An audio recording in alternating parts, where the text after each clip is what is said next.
श्रीमद्भगवद्गीता अथ द्वादशोऽध्यायः। अर्जुन उवाच एवं सततयुक्ता ये भक्तास्त्वां पर्युपासते ये चाप्यक्षरमव्यक्तं तेषां के योगवित्तमाः। श्रीभगवानुवाच मय्यावेश्य मनो ये मां नित्ययुक्ता उपासते श्रद्धया परयोपेतास् ते मे युक्ततमा मताः। ये त्वक्षरमनिर्देश्यम् अव्यक्तं पर्युपासते सर्वज्ञमचिन्त्य कूटस्थमचलम् सप्नियमेन्द्रियग्रामम् सर्वत्र समबुद्धया ते प्राप्नुवन्ति मामेव सर्वभूतहिते रताः।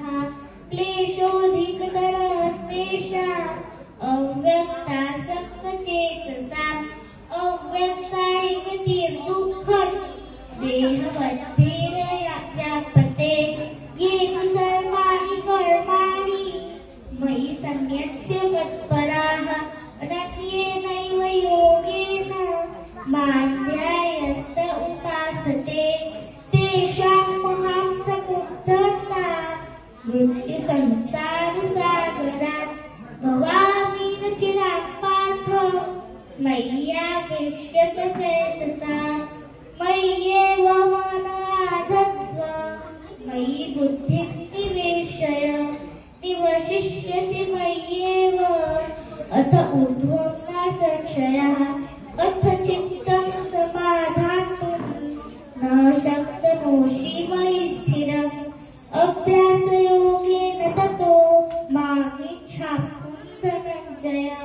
अभ्यासेऽप्यसमर्थोऽसि मत्कर्म परमो भव मदर्थमपि कर्माणि कुर्वन् सिद्धिमवाप्स्यसि। अथेतत्शक्तोषि कर्तुमद्योगमाश्रिता सर्वकर्मफलत्याग ततः कुरु यथात्मवान्।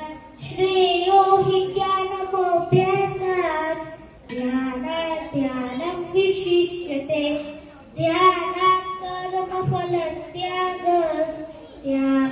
शान्तिरनन्तरम्। धन्यवाद।